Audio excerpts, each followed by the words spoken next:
I'm actually.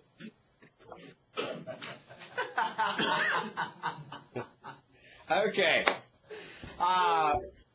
We're gonna spend some time here, and I'm assuming Jerry's probably gonna watch this. So, hey Jerry, we're missing you. We're gonna talk about prophecy, messianic prophecy specifically, as another way of supporting the very essence of who Jesus was, the evidence behind him. But before we go there, and this is just for my benefit. Basically, I kind of want to know how you guys treat things. What do you do about a New Testament Christian who's got a nativity scene in their front yard and is all excited about, quote, the birth of Jesus, end quote?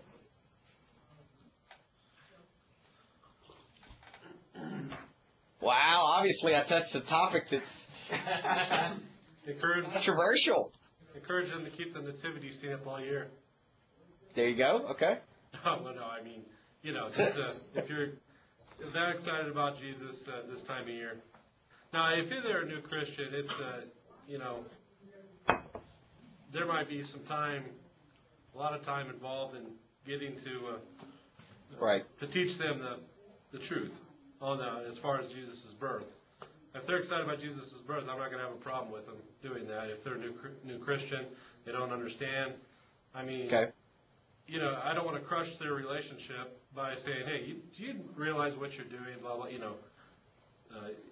I don't think you want to, if they've got a relationship with the Lord and it's very fresh and new and they're a babe in Christ, man, do not destroy them by just absolutely taking the legs out from underneath them. So. Well, that's called being on the milk of the word, and that's that they cannot handle somebody forcing a T-bone down their throat.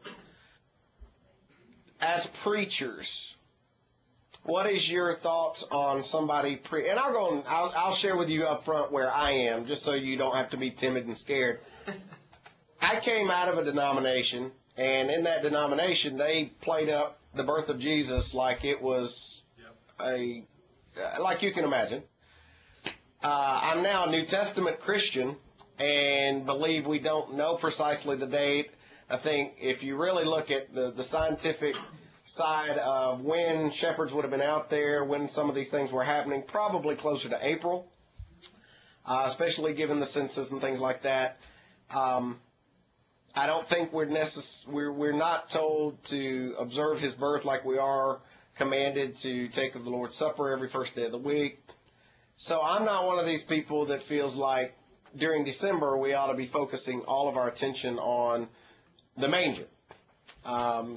In fact, I've taught my children that, this is what the world is doing, but here's what we as New Testament Christians know. I've heard a lot of preachers who will use the catchphrase, well, this is a good time for us to at least talk about it because a lot of the world is focusing on Jesus during this time and during Easter. What is y'all's approach as up-and-coming preachers? How are you going to deal with it given, when you come to a December or an April and you got all these people who may be expecting the baby Jesus sermon or the Easter sermon? How do you deal with it? What do you do? Dean? Well, the way I'm going to deal with it, I don't think I'm going to give a sermon on the birth of Jesus, but I think I'll take that time as a preacher to teach on it in a Sunday morning Bible school or a Wednesday night class and say, okay, well, let's try and figure this all out. Is it, number one, can we prove it, that it was in December 25th or whatnot? And number two, how do we go about, if we choose to observe that, can we bind that on somebody else or somebody or the church? And if we can't, then how do we approach that relationship with one another? Okay. But yeah. I would say we want to be as factual as possible as Christians, and when we look at the Word of God, and we don't have any facts that Jesus was born on December 25th or that Easter is the day that Christ rose. But the fact that Christ rose and the fact that Jesus was born are facts. And if those are maybe more expedient times to teach on those things, then I don't see any problem with teaching those, not as factual happenings on that day, but as an expedience. I would find it wrong to say, well, it's too close to December 25th, I can't talk about the birth of Christ. Or it's too close to Easter, I can't talk about the resurrection. Okay. So I wouldn't shy away from it. I wouldn't necessarily promote it either, because I don't want to give a false impression of what it is. So I think there's a bit of a balance there. Right, okay, I agree. Anybody else comments, thoughts?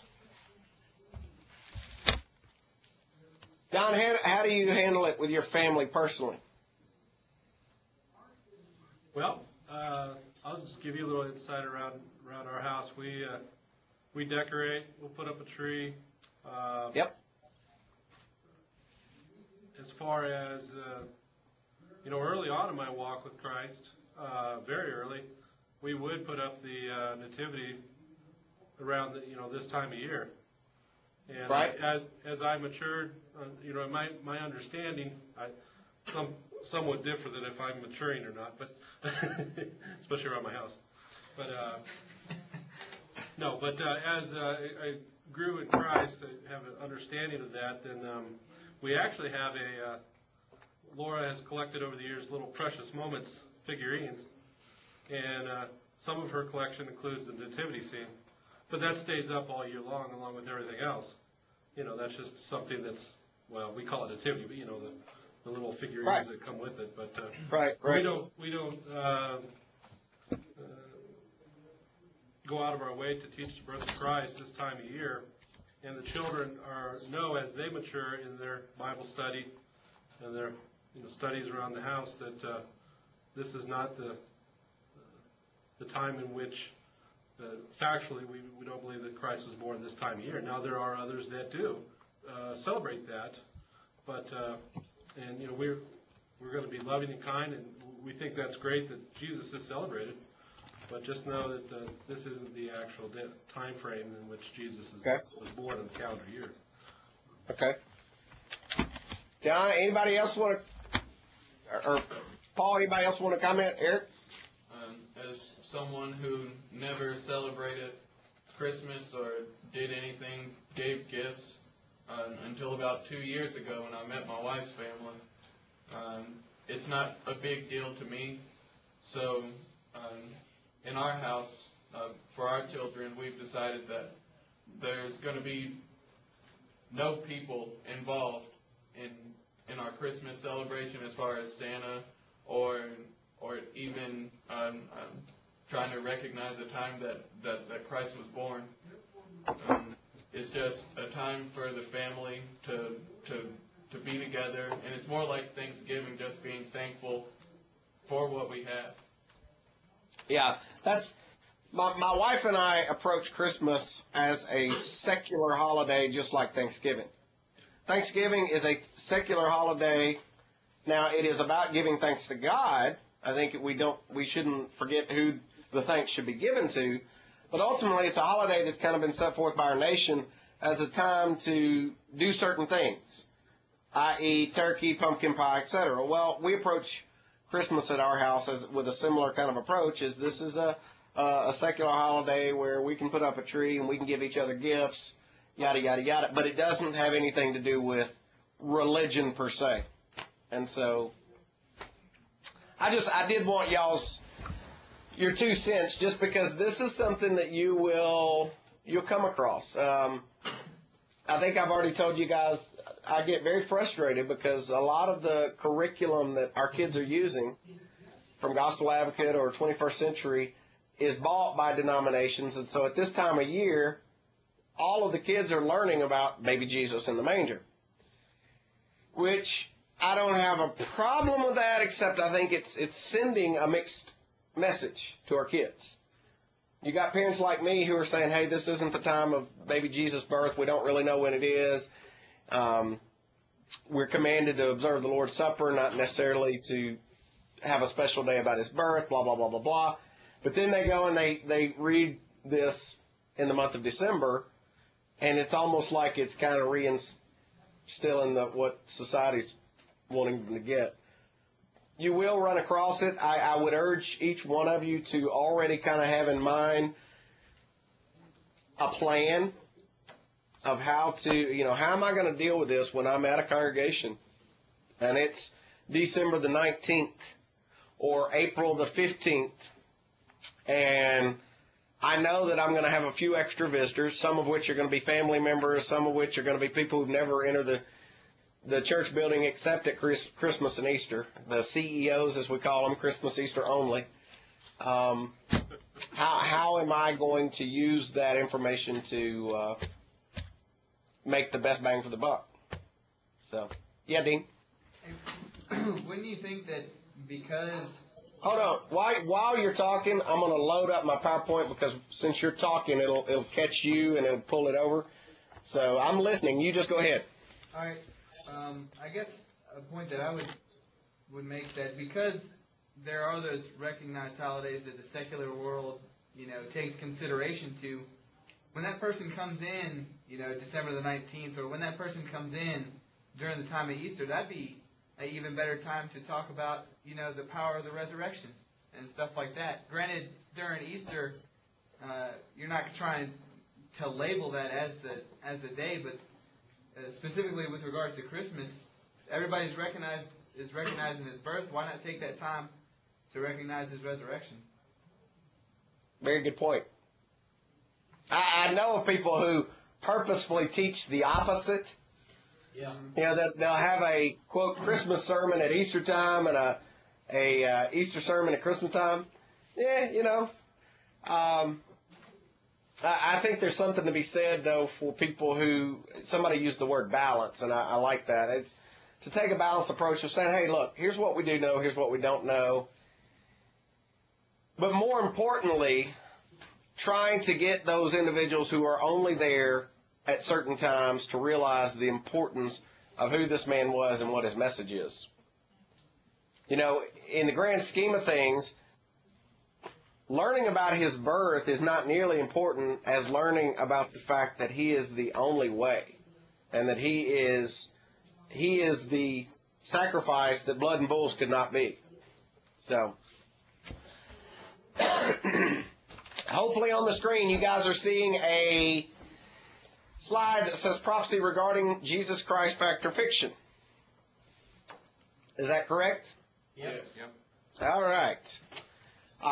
There's a commentary series that came out this year. I would not recommend it to you. It is put out by, it's put out by Abilene Christian. It's called The Transforming Word. And in that, John Willis, he declared there's no unequivocal, specific prediction of the coming of Jesus Christ and or the church in the Old Testament.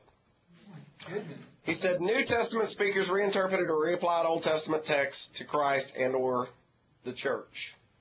Now understand, this is a one-volume commentary on the entire Bible written by alleged members of the church. What's the problem with what he just said? It's not true. Besides, it's absolutely not true. What do you think? If there's no specific predictions, Brad, then how could we know that was him? That's perfect point. Well, maybe we ought to still be waiting. Yeah. And if there are no predictions, how do we even know he's coming? That's right. So, we follow that up with this. I sent the guy an email because I'm a guy who I like to go to the source.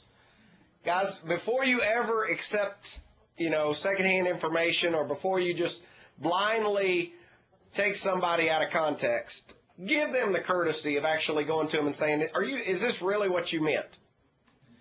And lo and behold, that's exactly what he meant. He said, in my own study leads me to the conclusion that these messiahs are all kings of Israel from David to Zedekiah, perhaps some after the exile perhaps Zerubbabel and other non-named persons. As far as I can tell, none of these are literal messianic predictions about Jesus Christ. So, from the horse's mouth, quite literally, he tells me there are not really any messianic prophecies. To which I would say, okay, I can go all the way back to the 3rd chapter of Genesis, and I can start seeing a plan. And it's called a redemption plan, where when God was handing out punishments, he tells the serpent, he says, I will put enmity between thee and the woman, between thy seed and her seed. It shall bruise thy head, thou shalt bruise his heel. What's he telling Satan? I'm going to crush you.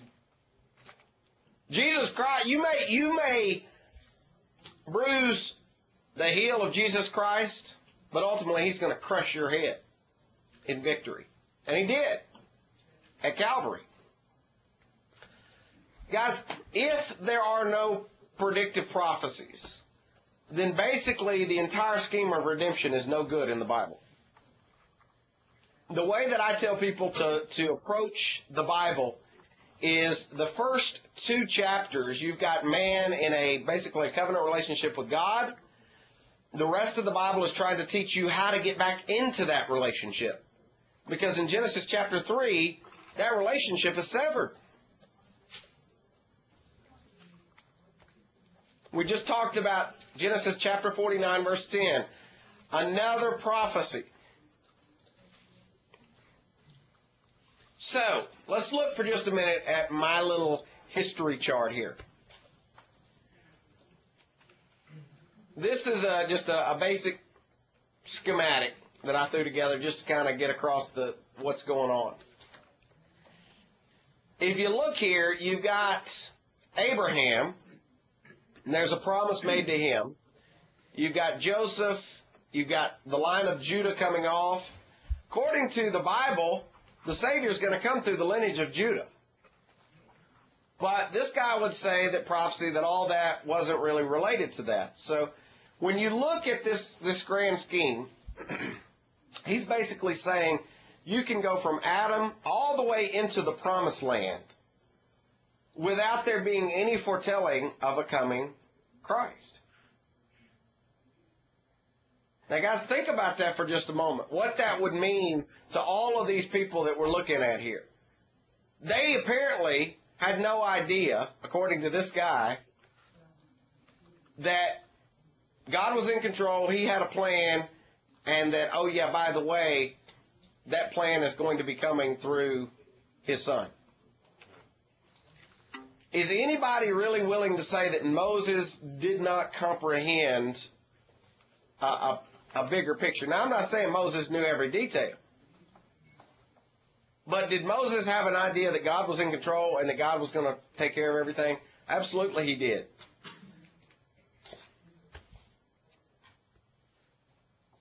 We look at Isaiah chapter 53, Psalm 22.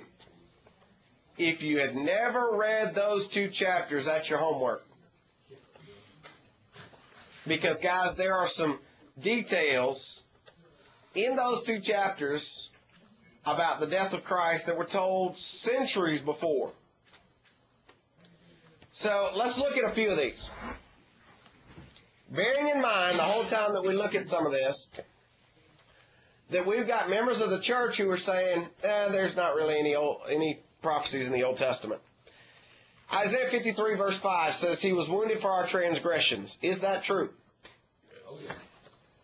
Absolutely he was. If we go all the way back to the crucifixion account, we know that according to Luke 22 verse 15, as he was instituting what we call the Lord's Supper,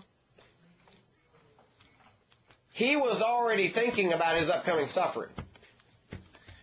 And in fact, we learn from John's account, John 18 verse 2, that he went to a familiar place that Judas knew about. Why would that be important? So Judas could bring the Roman soldiers to betray him. Absolutely. If Judas knows where he's at, Judas can sell him out. So, he goes outside of the city. to a little place that we call what? Mount of Olives? Garden of Gethsemane. So there he is, and what does he do? Now, I'm walking you through this whole thing. He takes 11 of his disciples. If you actually read the text, he takes 11. He takes 3 deeper into the garden with him. And what does he immediately start doing? Praying. Okay. So you got Jesus. It's roughly 9, 10, 11 o'clock at night. He's praying. How long and how much does he pray?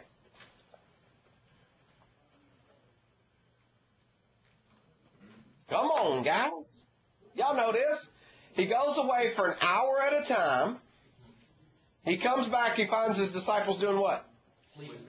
Sleeping. He wakes them up. He goes back out. He comes back. He finds them sleeping again. He goes away 3 times. 3 hours. So he's basically praying 3 hours. Not my will, but your will be done. We learn, in fact, in Luke chapter 22, verse 44, his sweat was, as it were, great drops of blood falling to the ground.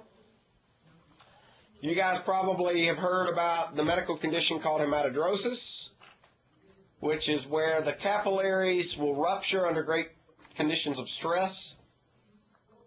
They suspect that's what's being talked about right here. About that time, we got an angry mob coming to him. Judas leading the way. I'm showing you guys, obviously this is a presentation I do for folks on occasion, and I always point out, how did he recognize him? By sight or by sound? Because it's nighttime, but Judas would have had those silver pieces tied onto it, because he hadn't yet thrown them down in the temple floor. It's in this stage that we find Jesus performing one of the very last miracles. Remember, he healed the ear of Malchus, the servant of the high priest. Why is that a big deal?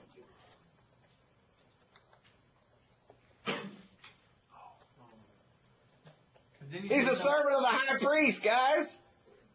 What is Malchus going to have to do all night long? Guard him. He's going to be right there with him as he goes through these trials. Now think about that. In all seriousness, you gotta kind of take yourself out of 2009 at Bear Valley, and you got to put yourself over there thinking, okay, I just had my ear cut off. This guy heals me instantly. And now I'm going to go watch him in a sham of a trial. I may not like him, but I know I got my ear back.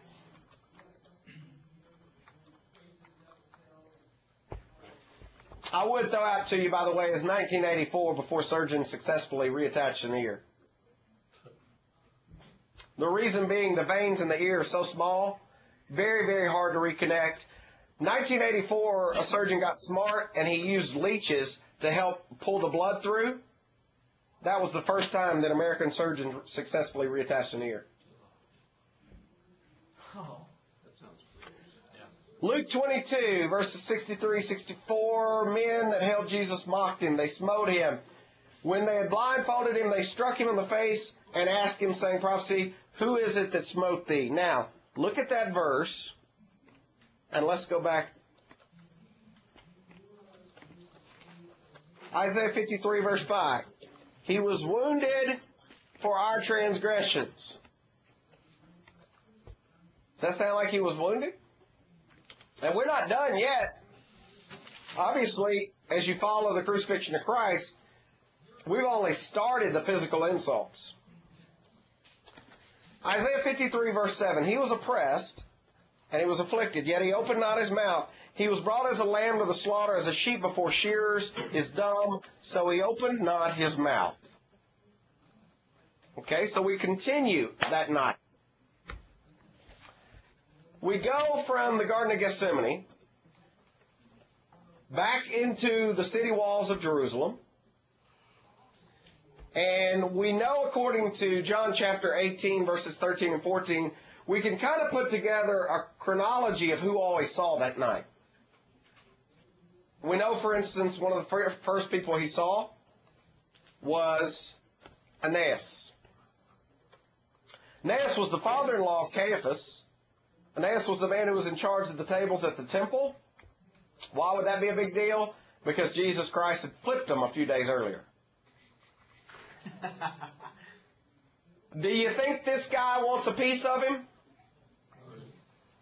I mean, he just totally wrecked his business. He says, look, you're not going to make my father's house a den of iniquity. So they arrest him. The first place he goes is to it's kind of like going to see a mob boss, so to speak. He then goes to Caiaphas, the high priest. Caiaphas wants him dead. And yet, look at the text. When he was accused of the chief priests and the elders, he answered nothing. Then said Pilate unto him, Hearest thou not how many things that they witness against thee? He answered him to never a word, insomuch that the governor marveled greatly.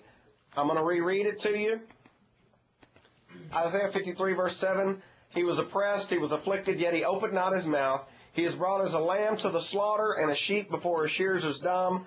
So he opened not his mouth. Prophecy come true? Oh, yeah.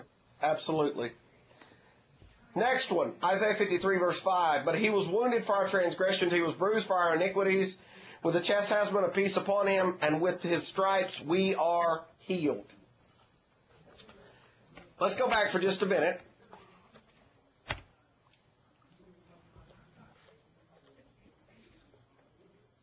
Why didn't it just end with Caiaphas? We've already talked about it, but I want to hear you guys acknowledge. Why didn't Caiaphas just say, all right, go get the spikes, go get the wood, let's kill this dude? Because the scepter was removed from the Jews, and it was with the Romans now. There you go. They didn't have the right to. So they took him to Pilate. Okay, if you look, can you guys see my little mouse on the screen? Yeah. My arrow? Okay.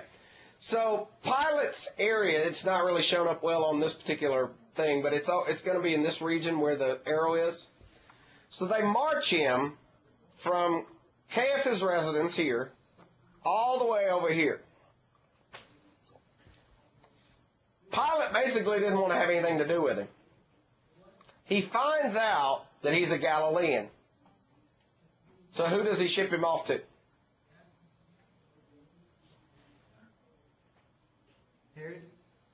Herod.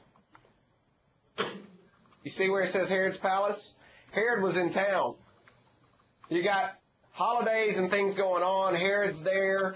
He finds out, hey, this guy's a Galilean. He falls under Herod's jurisdiction. Now, again, when you look at all of this, understand this is a big city, okay? All of this is happening in the wee hours of the night. So Jesus leaves the upper room, goes out of the city walls to Garden of Gethsemane. They arrest him. They bring him back. They take him to Caiaphas' residence. Basically, they have a mock trial. The Sanhedrin doesn't really meet like they're supposed to. They then take him over here to Pilate.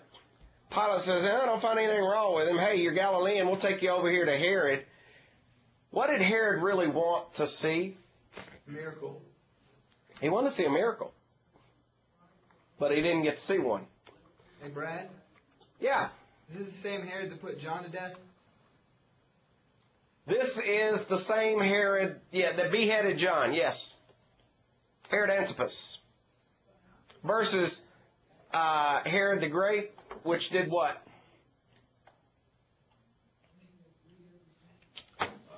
Had this baby Jews killed. All of the male babies killed. So you got, this is the guy that had John the Baptist beheaded.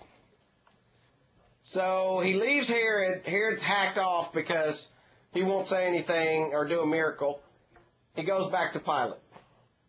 So now we got Jesus. He's in front of Pilate where, probably by this time, in round numbers, we're probably 3 or 4 in the morning.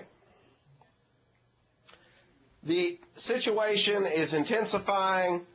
Isaiah had said, by his stripes we are healed. And so Pilate, according to John chapter 19, verse 1, has him scourged.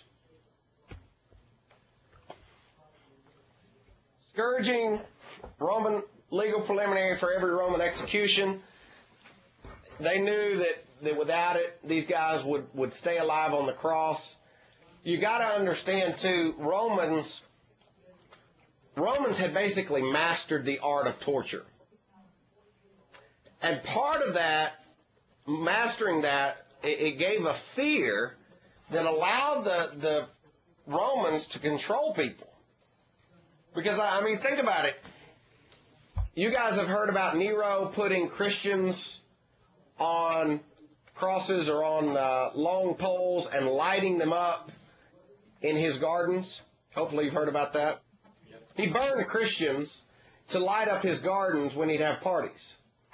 Well, that's a pretty good deterrent for people thinking, I don't know that I really want to be a Christian if I'm going to end up on a pole lit up over a bed of irises or roses. Next prophecy. Isaiah 52, verse 14, like as many were astonished at thee, his visage was so marred more than any man, his form more than the sons of men. Isaiah here basically saying, look, he's not going to look human anymore. I mean, he's going to be so beaten up. This is a quote out of JAMA, the Journal of American Medical Association. 1986, they actually let an article through by a guy named William Edwards. This was obviously back before we were so politically correct. Edwards and his colleagues did a really neat article on what would the crucifixion of Jesus been like. And in that, they talk about as the flogging continued, the lacerations would tear into the underlying skeletal muscles. They would produce quivering ribbons of bleeding flesh. Pain and blood loss generally set the stage for circulatory shock. So you got this guy who has been scourged. He has been beaten. Basically, anybody that wants to rough him up that night gets a shot at him. And then Isaiah chapter 53, verse 8, for the transgression of my people was he stricken. If we're going chronologically that night, the very next thing is this. Crown of thorns. John chapter 19, starting in verse 1, Pilate therefore took Jesus. He scourged him. The soldiers plaited a crown of thorns. They put on his head and arrayed him in a purple garment. They came unto him. They said, Hail, King of the Jews. They struck him with their hands. John what? Do what? What was that passage? That's John chapter 19, verses 1 through 3.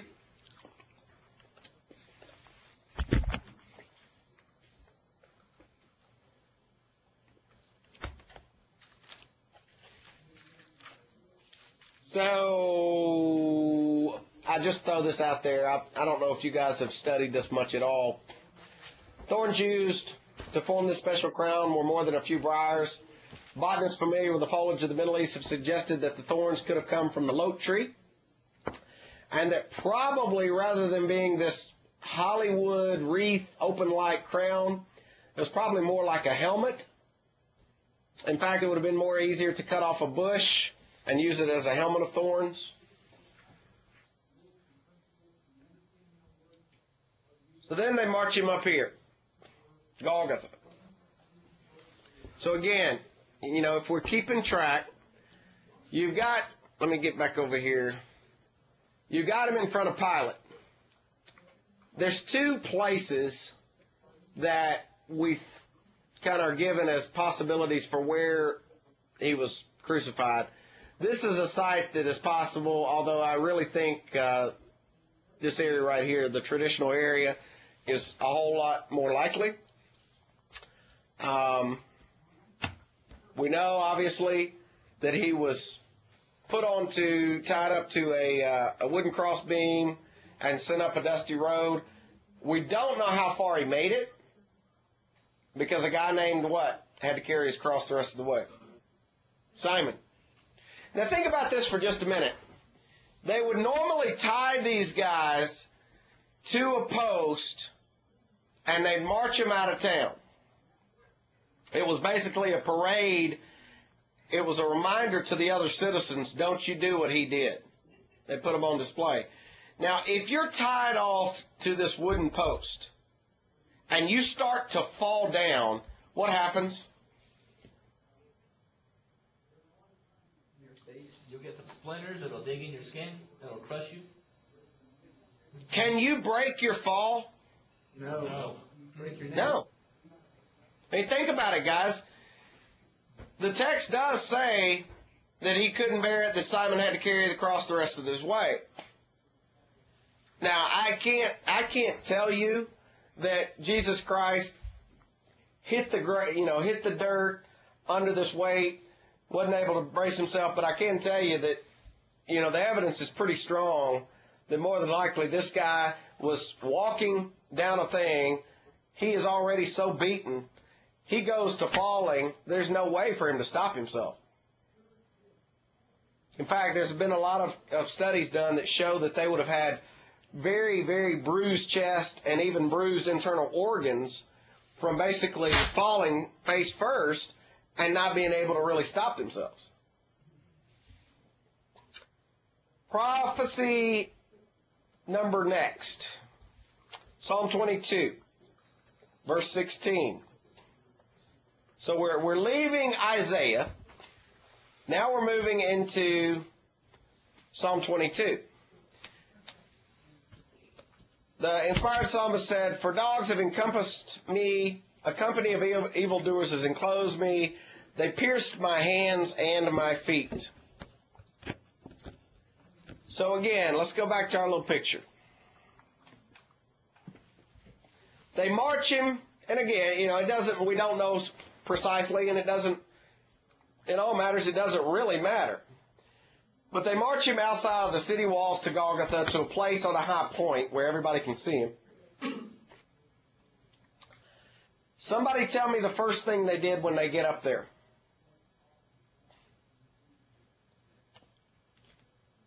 They offered him a drink. The drink, it says, was mixed with myrrh. Why is that important? Fulfills prophecy. Fulfills prophecy, but it also served as a mild analgesic. It was actually a painkiller. When the Romans were doing this, because of how much pain this was, and because they needed the people to be able to remain still enough for them to physically nail them, they would actually offer them this weak painkiller. But the text says, Jesus, having tasted it, refused it. They throw him to the ground. Now, I'm throwing all this stuff at you just basically because I want you to have a full knowledge of what's going on here. They throw him to the ground, and we have historical documents that talk about people who were being crucified, talking about like bugs that were on the ground that would burrow their way into their open wounds, or you got birds of prey that would physically swoop down and they would feed off these tattered wounds of these men. So here's Jesus, and let me get there we go. They take spikes roughly 5 to 7 inches long. If you look on these pictures, you'll notice, where is the spike actually going through? Wrist. The wrist. His wrist. Why is that a big deal? His hand. And why would I put it there? Somebody said it. His hand would not have supported it.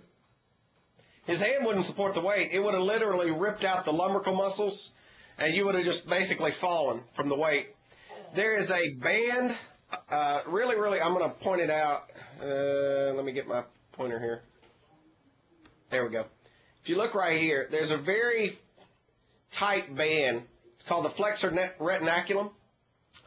It is a band that everybody has, and it's what happens when you hear people say, I have carpal tunnel syndrome. What is happening is there are tendons that run under this band, And when those tendons get inflamed, or if you use them too much, it puts pressure on that band. They don't really have anywhere to go. That's ultimately what carpal tunnel syndrome is. It is this tunnel right down here that has no room to expand. But that band is strong enough, if you put a spike through it, it would easily hold the weight of a man. Psalm 22, verse 17. I may count all my bones, they look and stare upon me. Chapter 34, verse 20. Keepeth all of his bones, not one of them is broken. And in fact, if you look at the anatomy of how Roman soldiers used to do a crucifixion, they knew precisely where to put the spikes, and it wouldn't have broken a bone. They actually used the anatomy of people to help keep them up on the cross.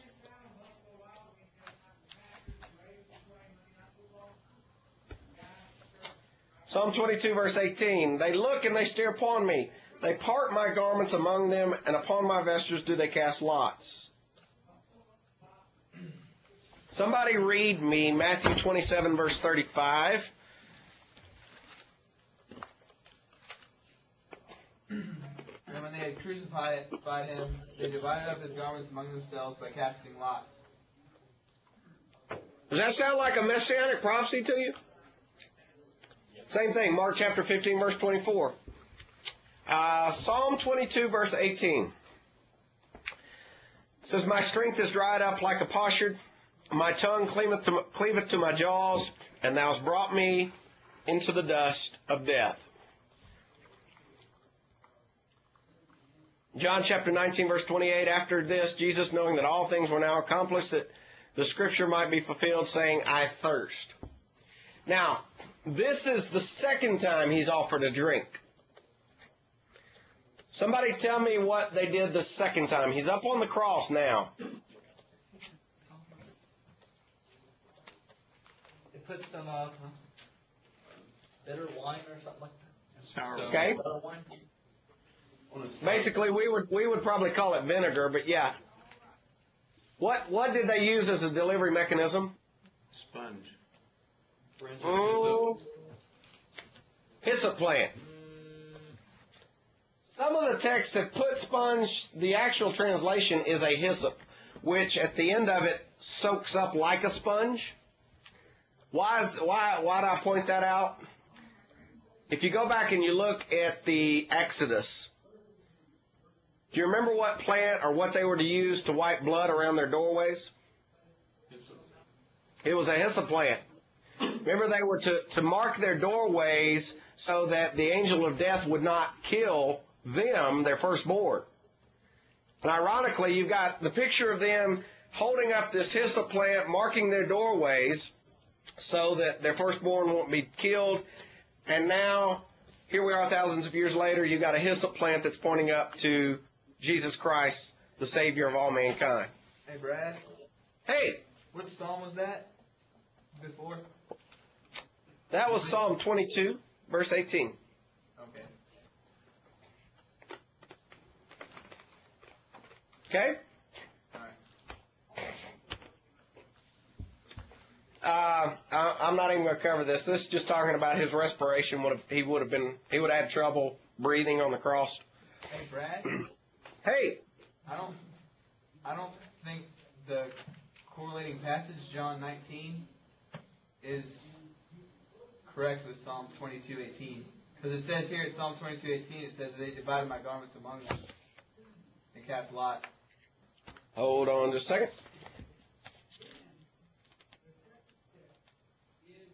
You are correct. Let's see.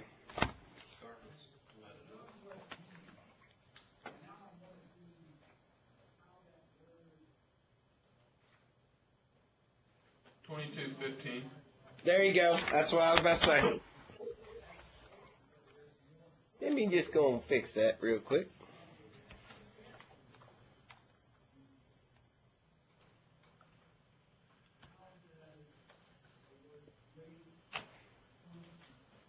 Thank you for those eagle eyes. No problem. Why wear glasses? Hey, I'm thinking about getting LASIK, man. I have no desire to have a laser in my grape. Yeah, I don't either, but I'm really getting tired of cleaning my glasses and fighting with it and all that. So, all right, let me get back down there. Okay.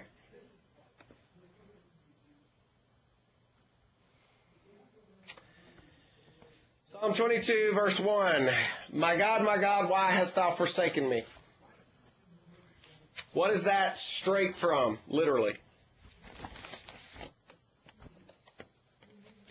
And why is that a big deal? Obviously, it is a prophecy.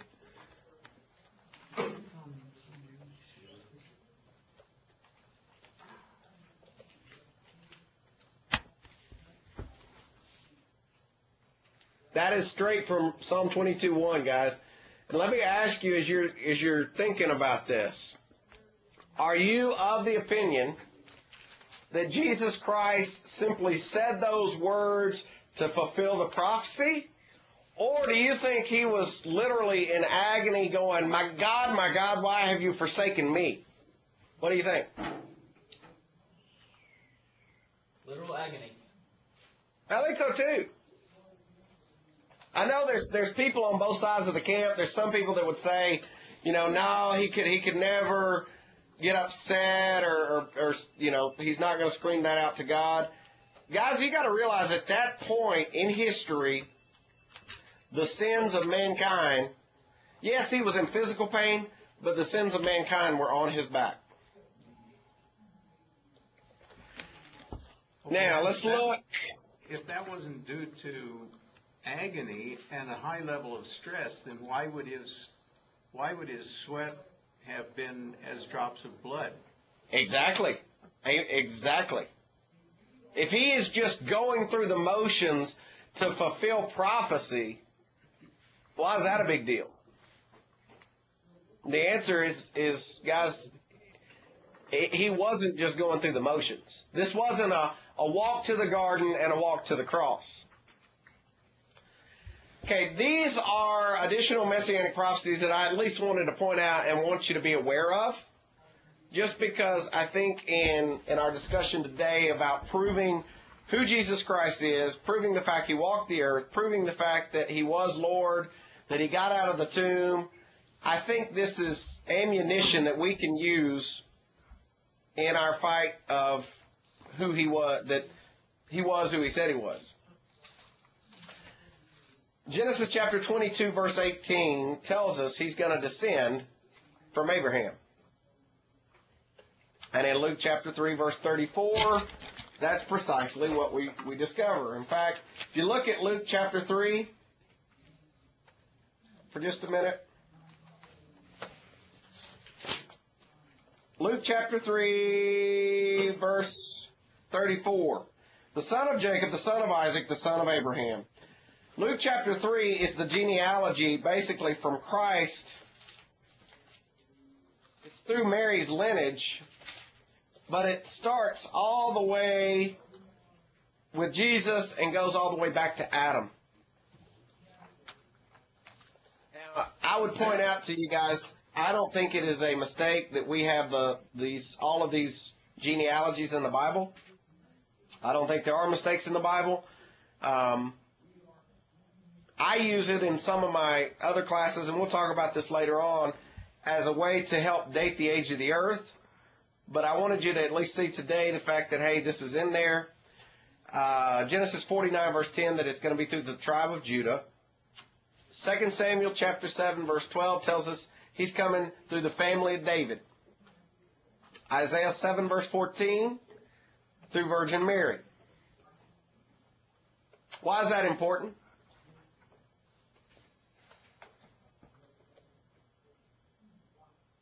Guys, again, this is like the resurrection. This is beating naturalistic odds. How do you have a child if you're a virgin? Only by God. Yes. Absolutely.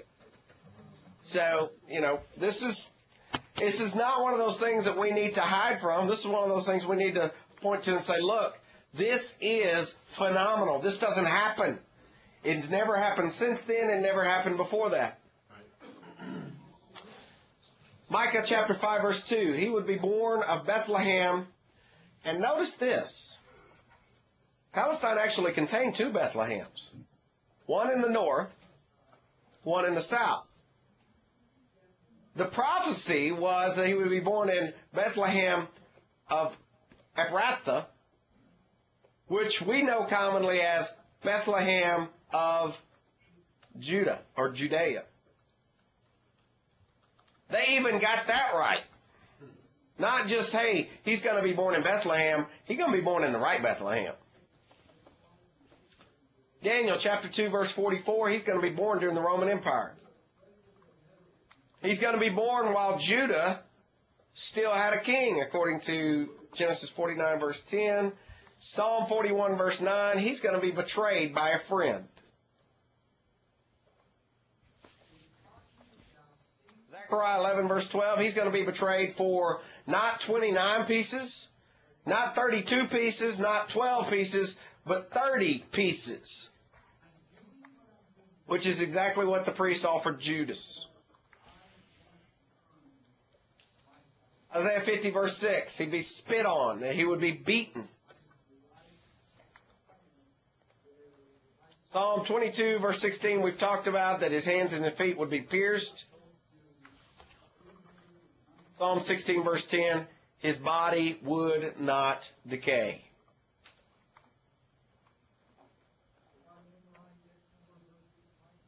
Thoughts, comments?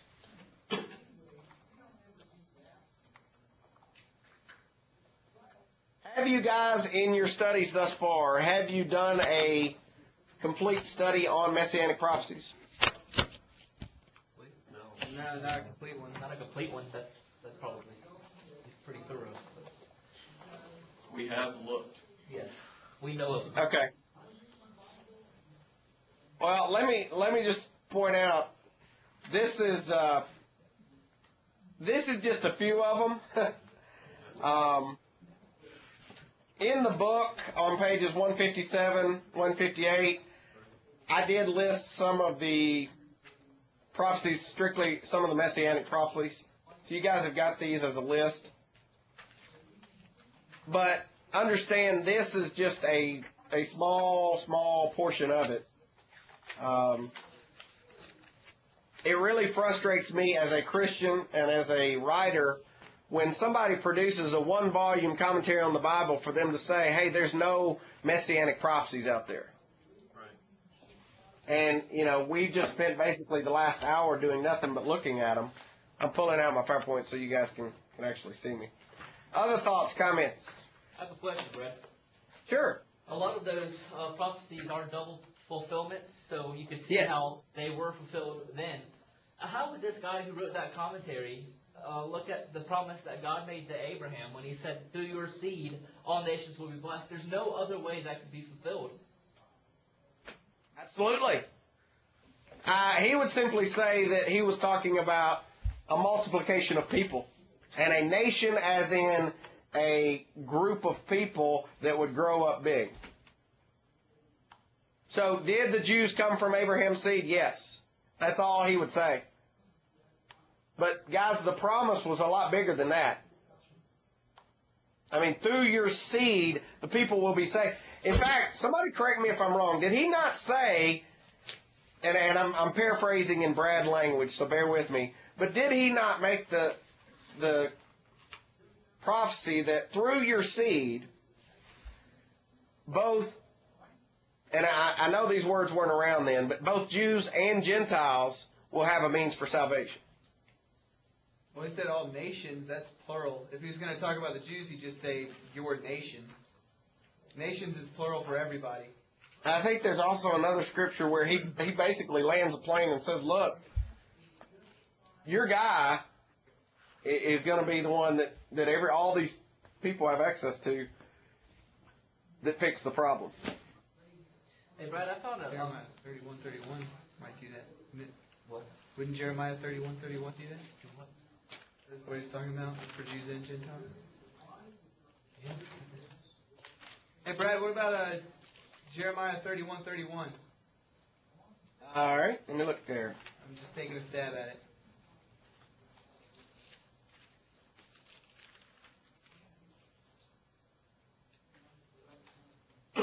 Behold, the days are coming, says the Lord, when I will make a new covenant with the house of Israel, with the house of Judah.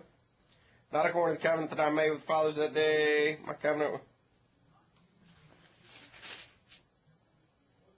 I'll put my law in their minds, right on their hearts, and be their God. They should be my people. Yeah, that's good. That's not the verse I've got in my mind, though. But it's good. I mean, that makes the point. Yes. Somebody else had a... I did. Yeah. I wanted to show you Acts 2, verse 29 through 31.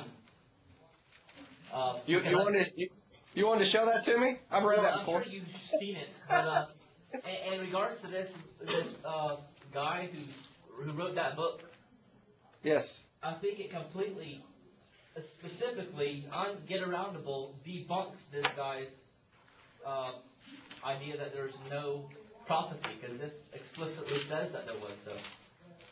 He, foreseeing this, spoke concerning the resurrection of Christ. Yeah. I mean, it's just, to me, it's almost like you have to try to get around it.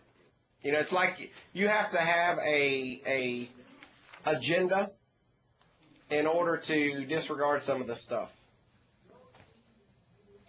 And ultimately, you know, this may sound like Brad's a conspiracy theorist, but ultimately, I wonder, when people do things, when they make these grand statements like this, even though they may not ever say this or they may not land the plane, you wonder if they haven't bought into this idea that maybe Jesus Christ is not the only way. Maybe they've drunk a little bit of the Kool-Aid that Oprah Winfrey and her Eric Tolle or Eckhart Tolle are writing. And so they're thinking, okay, you know what? Because if we go by Old Testament prophecy, it's talking about a single person being the single redemption for mankind. Well, if they don't like that, if they want to assume there's multiple plans for salvation, then one of the ways you do that is you just toss out the whole idea of prophecy. Dean. Well, Chuck had his hand up first. Chuck! In his statement that my own study leads me to the conclusion that these messiahs are all kings of Israel from David to Zedekiah, would he have to say that even though some of those, well, most of them were evil kings and they failed, that somehow God failed in sending his messiahs? Because none of those guys led Israel or Judah out of captivity. Hold on, let me get there and pull that back up just so I've got it in front of me, okay? Let's see.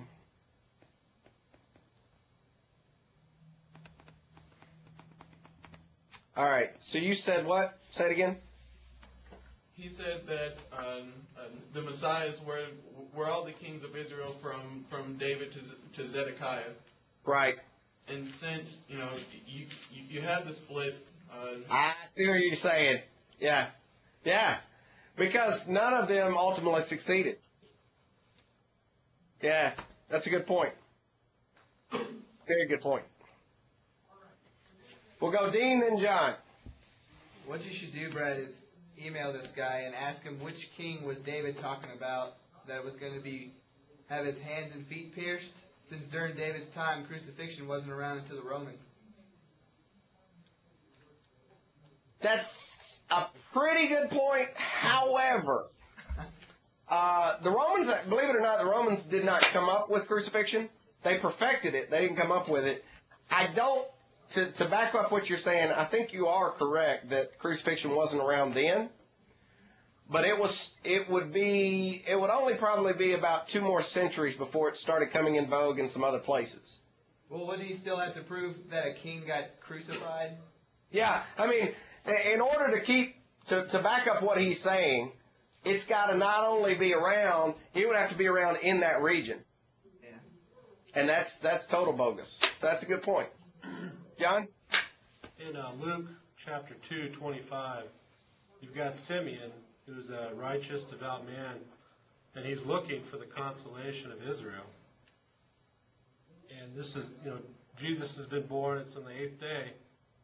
And so if he's looking for the consolation of Israel, then there's prophecies that he has been reading. Absolutely. How did he know to look? Why is somebody looking if they've never been given instruction that something's coming? It would kind of be like me coming across a set of railroad tracks, having never seen a train, never knowing what the tracks are, me walking up to the tracks and just waiting for a train that I don't know about, that I've never seen, never heard about, didn't even know was coming. And that's a very good point, John. Any other comments, thoughts, questions? What's his email address?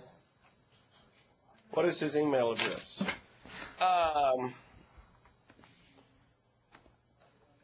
I will give it to you if you promise me that you will communicate with him in a civil way. That's the only way I communicate, Brad. All right. I promise. And by that I mean try to teach the guy truth and love. Oh, absolutely. Say civil or chisel? Can Marines do that? Can Marines do that? All right, his email is WillisJ, so WILLISJ at acu.edu. All right. I promise you I'm not going to do anything stupid. Well, let me encourage you guys, bone up on it. Go and, in fact, since you're I don't have it. Go to Wayne Jackson's website, ChristianCourier.com, and do a search for, it's called Clouds. It's either called Clouds Without Rain or Clouds Without Water. Clouds Without Rain, I think. Where Wayne basically does a rebuttal against this, and that'll give you a little bit of background so that you can at least, when you communicate with John Willis, you can at least say,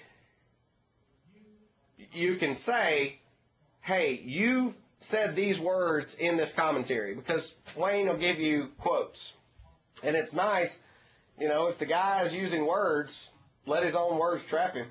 Don't send him an email saying, I heard you said blah, blah, blah, because then he can twist it into whatever he wants. If you frame it as, hi, I understand you were one of the editors for Transforming the Word. You apparently say on page blah, blah, blah this, then he's stuck having to defend it. Okay, we've only got just a couple more minutes, and I wanted to take that time to talk to you a little bit about what's coming up. We, on Thursday, are going to be talking about archaeology. We're going to be talking about fitting all of this stuff in, timelines, that kind of thing. Then we're going to be out for a while. You guys will come back from Christmas break, and we're going to have 2 classes that will touch on Is a Day a Million Years and Where Did Man Come From? That very next week, you've got a midterm. So you've got, when you come back from Christmas break, we've got a solid week of classes, and then you've got a midterm exam. Please, I want you to go home and enjoy the holidays with your family, but don't completely put all of this on a back burner and not do anything. If you want to read and get ahead, that's great. If you've got time to start working on this paper, please do it, because after you take your midterm exam, you've only got 2 weeks, and then your paper's due. So bear that in mind. I've had at least 2 of you who have talked to me about your paper, maybe actually 3 of you now. Let me pull that up. I know, Dean, you've contacted me about what you're wanting to write about. I think Jerry has commented what he's wanting to write about.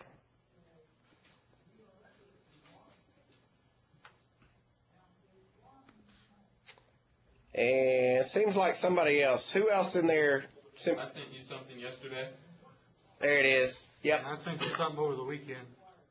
Okay, Eric, wondering if it'd be okay to write about psychology and theology, whether or not Christian can be a psychologist.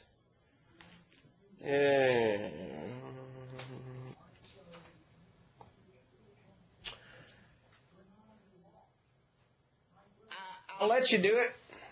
Do you go by Eric or Chuck? Chuck. Okay. That's good to know.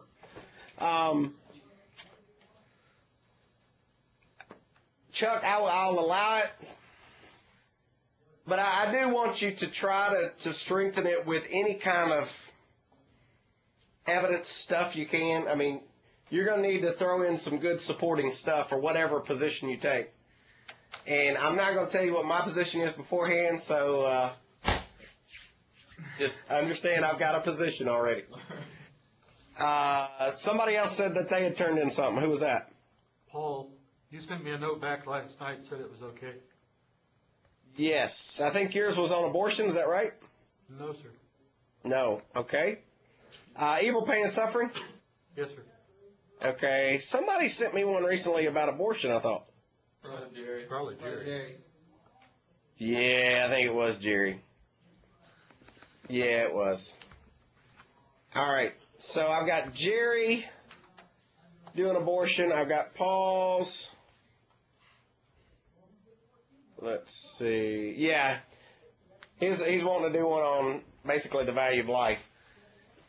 Who's that lead me here? John. Yeah, I'm either going to go with one of your pre-selected ones. Can a Christian be an evolutionist? Or I'm going to spend a day or two thinking about how I can provide something with you, weather-wise, meteorological-wise. So. But Okay. Okay. No, I'm not opposed to it. I get too much I could chew. Yeah, well, you would be surprised at how many Christians are especially right now. They're absolutely wearing me out about global warming info. This morning I had to spend quite a bit of time. It's funny because I'll say something at a seminar, somebody will go tell one of their friends or a Christian friend or whatever, and they get in this heated debate. So then they have to come back to me and say, hey, can you give me an article that I can, show these people? So. Right. Last but not least. I still haven't decided on mine. I've been Okay. occupied with kidney stones and swine flu, and I'm just trying to catch up. That's all. You've had kidney stones? Yes, sir. Brother, I will pray for you. I've had 2 of those, and yes, it is worse than having a baby. I know. I will, if you honestly want to know how to fix them, I'll tell you, and I'm being serious. There is a recipe that works. It has worked every time. You go to the store, you buy 10 lemons. It's got to be lemons. It can't be lemon like artificial lemon juice. It's got to be 10 lemons. Cut them up, squeeze the juice, down it all at one time. Every bit of the juice, drink it. The acid from that will break the stone down. I promise you. I'm being serious. I had 2, one of which I had to have surgically removed. That was not fun. An old friend of mine who is a Christian, he's a kind of a Native American guru guy. He tells me this, and lo and behold, every once in a while, about every year and a half, 2 years, I'll start getting that, you know how you get back pain? Yeah. I'll start kind of getting that, something could be happening. Man, I'm squeezing lemons, boom, fine. And I mean, it's quick. It's relatively within 24 hours, you're back to normal. Everything's cool. Man, I like that. Remember that next time you get a kidney stone. That's right. That's right. Guys, we have laid down 3 very fundamental planks in the area of Christian evidences. We have talked about the existence of God. We have talked about how do we prove the Bible is inspired, and now we have covered Jesus Christ. With those 3 planks behind us, now what we're going to do is we're going to really fan out and start looking at a multiplicity of other things, but all of those are going to kind of come centraling back to these 3 fundamental planks. So hold on, it's going to get fun. We're going to look at some crazy stuff, some fun stuff. If you guys have questions, comments between now and then, otherwise I look forward to seeing you on Thursday. All right. Thank you. Thanks, Brad. Thanks, guys. Thanks, Wayne. Appreciate you. Thank you, too.